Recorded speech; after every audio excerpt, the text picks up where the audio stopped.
तो आशा आप सभी स्वस्थ होंगे और अपनी पढ़ाई के प्रति मस्त होंगे।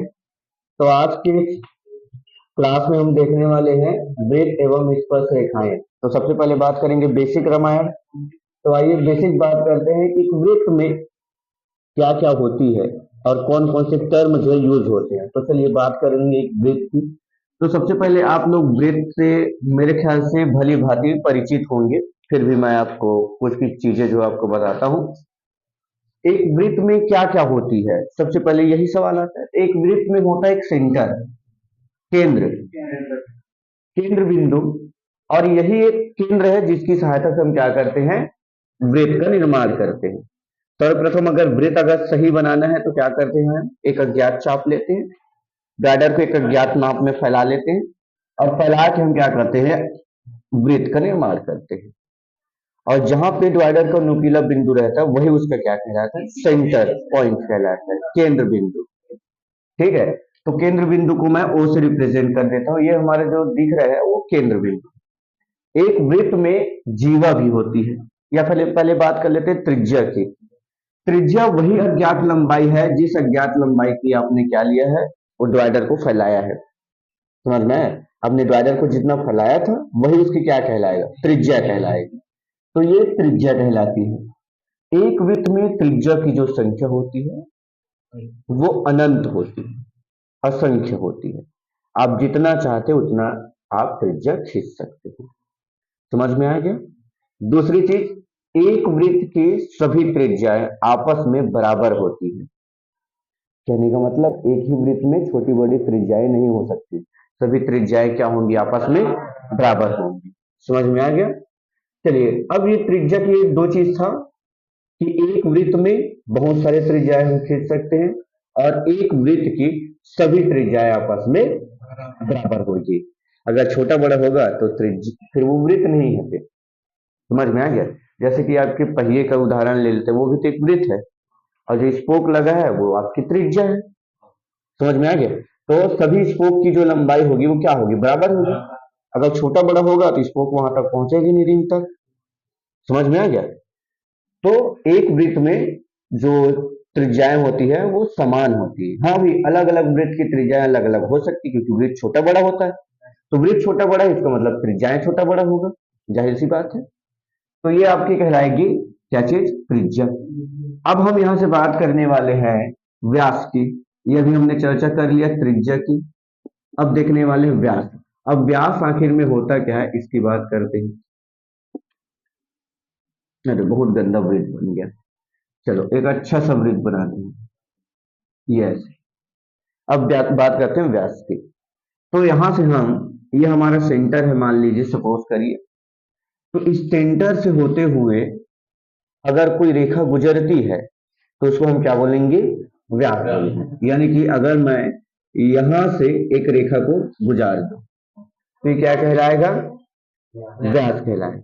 अब जरूरी नहीं कि ऐसा ही रेखा गुजरे, रेखा ऐसे भी तो आ सकता है, ऊपर से नीचे तो ऐसे भी आ सकता है, ये ऐसे। अब जरूरी नहीं है कि बस ऐसा ही है, वो ऐसे भी जा सकता है, यानी कि ऐसा भी हम क्या कर सकते हैं, व्यास खींच सकते हैं। कहने का मतलब है कि व्यास जो है कहीं से भी जा सकता है या आ सकता है।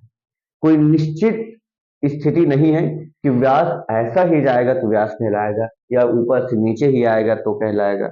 ऐसा कोई निश्चित स्थिति नहीं है, वो कहीं से भी आ जा सकता है। समझ में आ गया? बस शर्त यह है कि केंद्र बिंदु से होकर क्या क्या होना पड़ेगा, जाना पड़ेगा, यही उसके लिए शर्त है। समझ में आ गया? व्यास जो है वो त्रिज्या का 2 गुना होता है। कितना गुना होता है, 2 गुना होता है व्यास जो है। तो आप याद रखेंगे, ये देखिए व्यास जो है त्रिज्या का 2 गुना होता है, क्योंकि देखिए एक त्रिज्या यहां से है और दूसरा त्रिज्या यहां से है। जब दोनों त्रिज्याएं आपस में मिलती तब क्या कहलाती है, व्यास कहलाती है। तो दो त्रिज्याएं जब आपस में मिलेंगे तो हम क्या बोलेंगे, उसको व्यास बोलेंगे। तो बेसिकली ये क्या है पता है, दो व्यास, दो त्रिज्या है। समझ में आए? दो त्रिज्या है।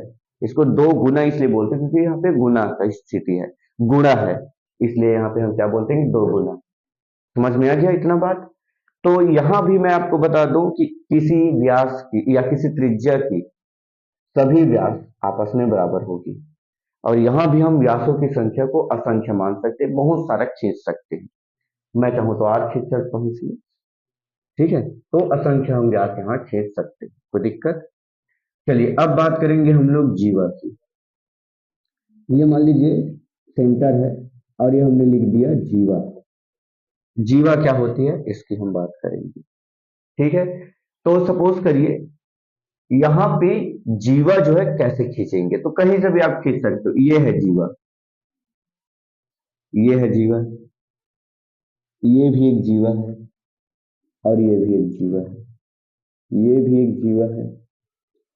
ये सब जितना मैं अब खींच रहा हूं वो सब क्या है, जीवा है।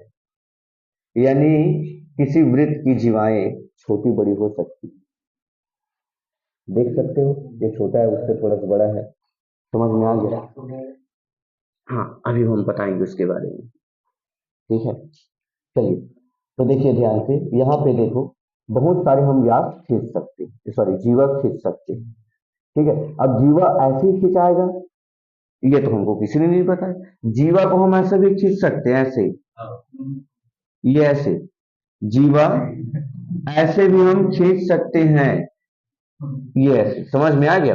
तो जीवा कहीं कहीं से भी कैसे भी आप खींच सकते हैं, जरूरी नहीं कि ऐसे खींचे या ऐसे खींचे। अभी देखो जीवा को हम एक और तरीके से खींच सकते हैं, जिसको देख के आप हैरान हो जाएगा, अरे ऐसे भी खींच सकते हैं, ऐसे, ये ऐसे, जरूरी है ऐसे कि ऐसे भी, ये ऐसे।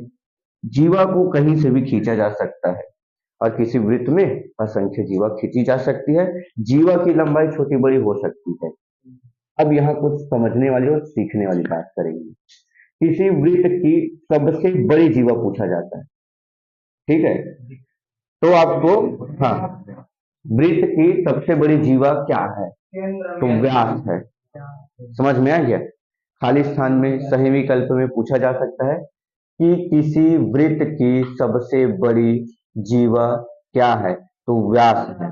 अब देख पा रहे हो कि इससे बड़ा नहीं देख पाओगे आप जीवा, समझ में आ गया। और ये व्यास है, समझ में आ गया।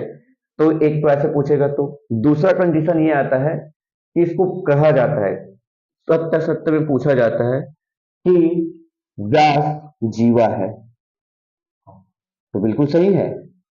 वृत्त की प्रत्येक व्यास जीवा है, पर प्रत्येक जीवा व्यास नहीं है। ये थोड़ा कंफ्यूजिंग हो सकता है, इसलिए मैं इसको बार बार रिपीट करूंगा।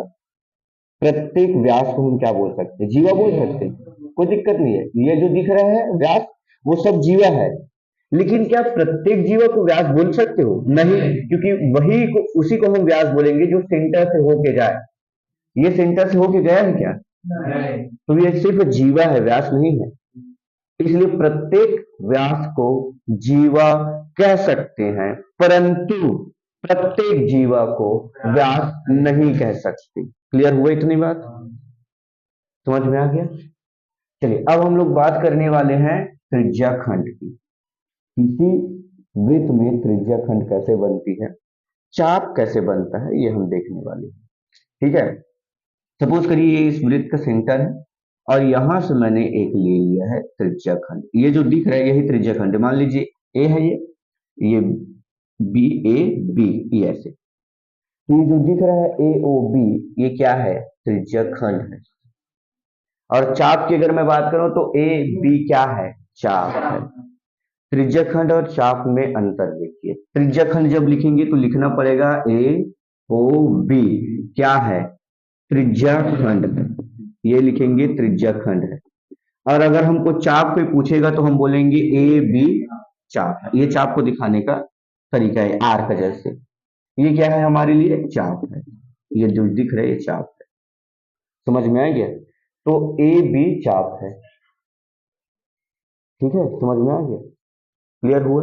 अब चाप बहुत सारे हो सकते हैं, ऐसा नहीं कि एक ही चाप हो सकता है, एक चाप बहुत सारे हो सकते हैं। आपको खींचना बस तो है। ये एक नया चाप, ये एक नया चाप, ये एक नया चाप और नया चाप। तो चाप बहुत सारे खींचे जा सकते हैं, लेकिन किसी वृत्त की चाप जो छोटी बड़ी हो सकती है, क्योंकि अभी देख पा रहे हो कि ये छोटा चाप है, ये बड़ा चाप है, ठीक है। इसी के आधार पर न्यून चाप, दीर्घ चाप, जैसे न्यून और अधिक कोण होता है, वैसे यहाँ पे न्यून चाप, अधिक चाप भी होता है। समझ में आ गया? अधिक चाप जिसका रहेगा उसका अधिक कोण बनेगा, न्यून चाप रहेगा उसका न्यून कोण बनेगा। जैसे कि देखो इसका बहुत ही छोटा है रोहित, ये वाला देखो चाप बहुत छोटा है तो इसी के लिए कोण भी छोटा बना है। अब यहाँ देखो चाप बड़ा है यहाँ से यहाँ तक तो कोण भी बड़ा बना है।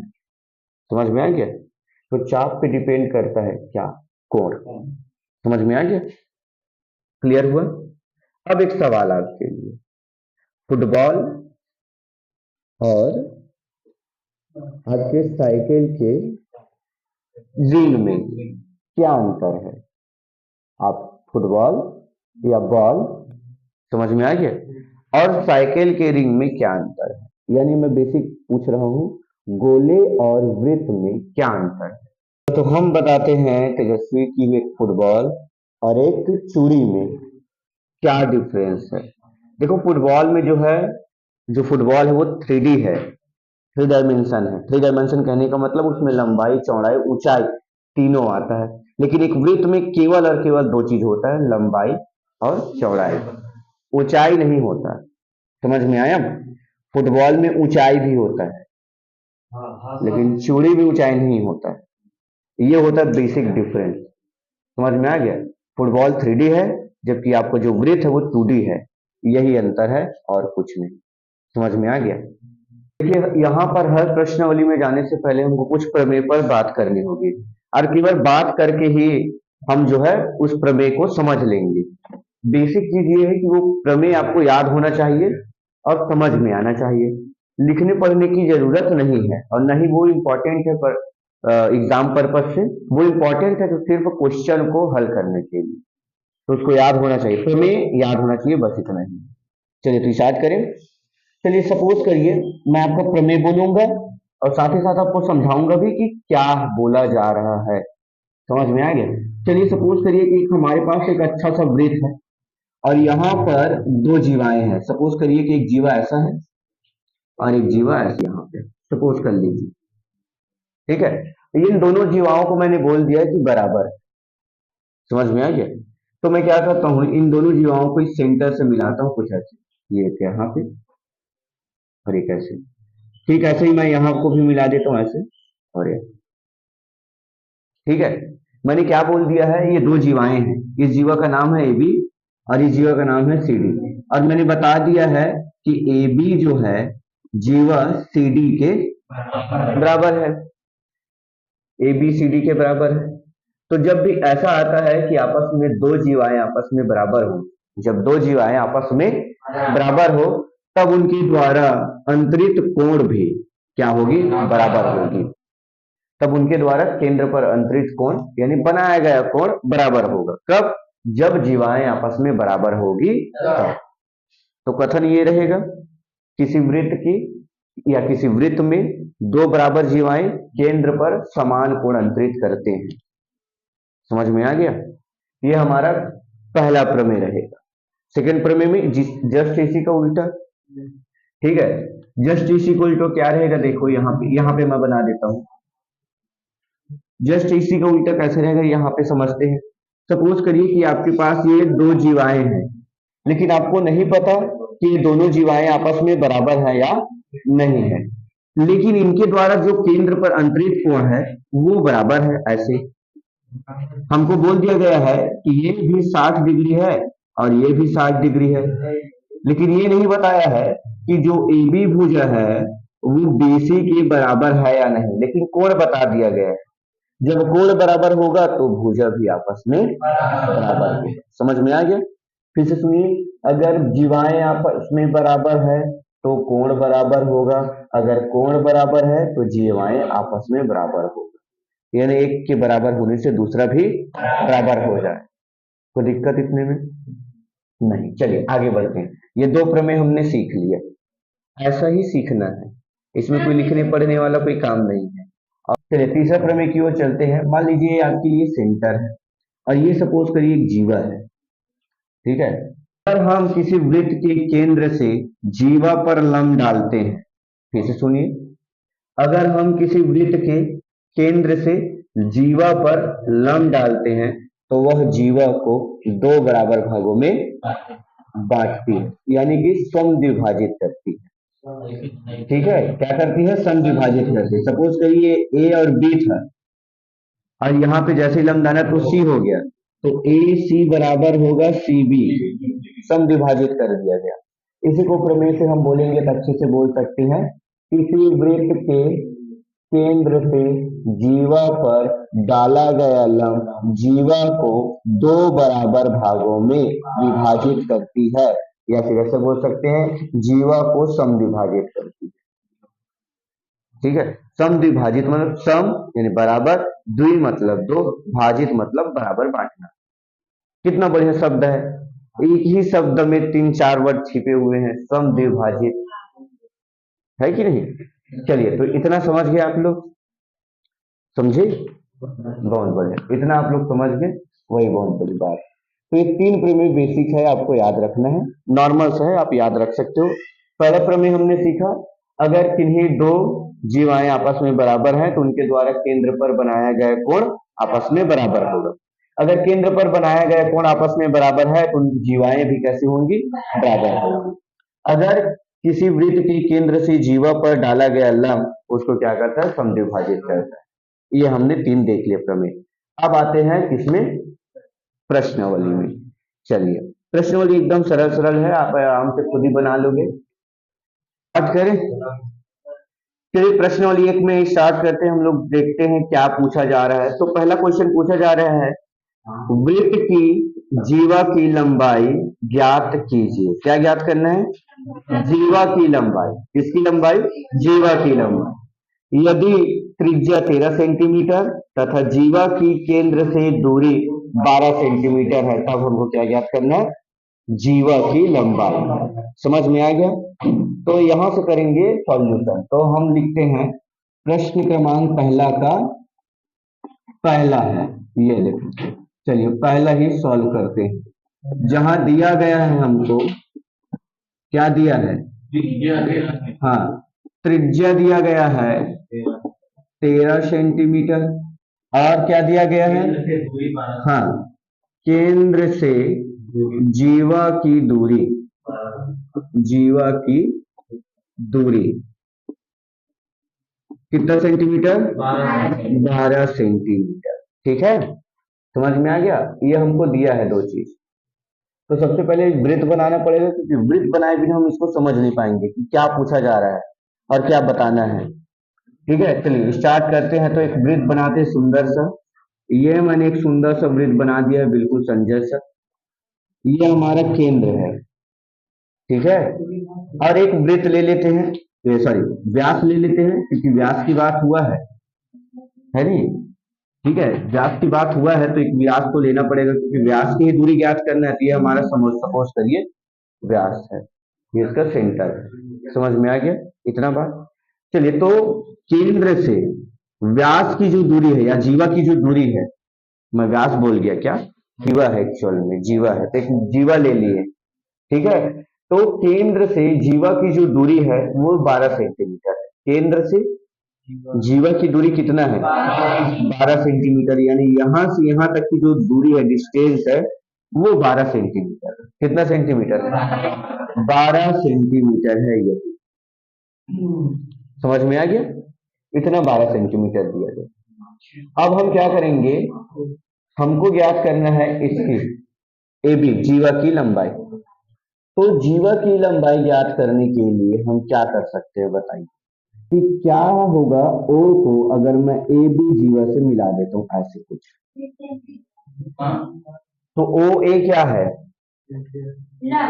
त्रिज्या है। ओ ए क्या है? इस वृत्त की त्रिज्या है। तो यहां से क्या हो जाएगा? ये हो जाएगा 13 सेंटीमीटर, और यही क्या है?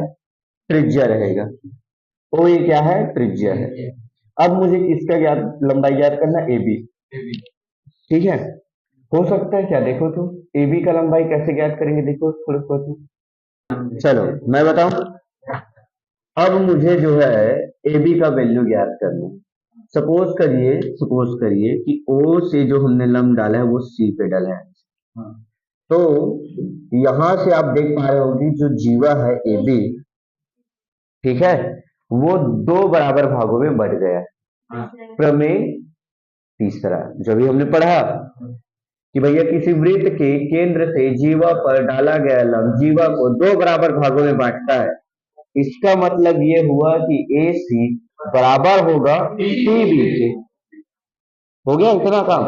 चलिए आगे बढ़ते हैं। यानी कि जितना AC होगा उतना ही CD होगा। समझ में आ गया? क्लियर हो गई इतनी बात? अब यहां से मुझे AC का मान जैसे ही पता चलेगा उसमें 2 का गुणा कर दूंगा तो AB का मान पता नहीं चल जाएगा। जैसे मान लीजिए कि AC का मान 5 निकल के आता तो AB का मान कितना होगा? 5 और 5 10। जीवा की लंबाई 10 हो जाएगा। लेकिन कैसे आएगा AC का मान, यही सबसे बड़ी परेशानी है। ठीक है, तो इसके लिए बहुत सरल है। देखो अब ये बन चुका है हमारे पास समकोण त्रिभुज। ये दिख रहा है AOC या मैं बोल दूं ACO, वो क्या है? समकोण त्रिभुज। और समकोण त्रिभुज में किसका फॉर्मूला लगाते हैं? पाइथागोरस प्रमेय। और पाइथागोरस प्रमेय की सहायता से हम AC का मान ज्ञात कर सकते हैं। समझ में आ गया? चलिए तो स्टार्ट करते हैं। यहां से लिखना स्टार्ट करेंगे। समकोण त्रिभुज, समकोण त्रिभुज ACO से यहां लगाएंगे कर्ण का स्क्वायर वाला फॉर्मूला पाइथागोरस प्रमेय। ठीक है, तो लगाते हैं पाइथागोरस प्रमेय से। पाइथागोरस प्रमेय से, पाइथागोरस प्रमेय से लगाते हैं और लिखेंगे कर्ण का वर्ग। यहाँ पे कर्ण कौन है? AO है। क्या है कर्ण? AO का स्क्वायर बराबर लंब कौन है? OC, तो लिखेंगे OC का स्क्वायर। आधार क्या है? AC का स्क्वायर। AO का मान 13 का बराबर OC का मान 12 सेंटीमीटर प्लस AC का मान ज्ञात करना। समझ में आ गया? अब इसका वैल्यू कितना होता है? कितना होता है उसका वैल्यू?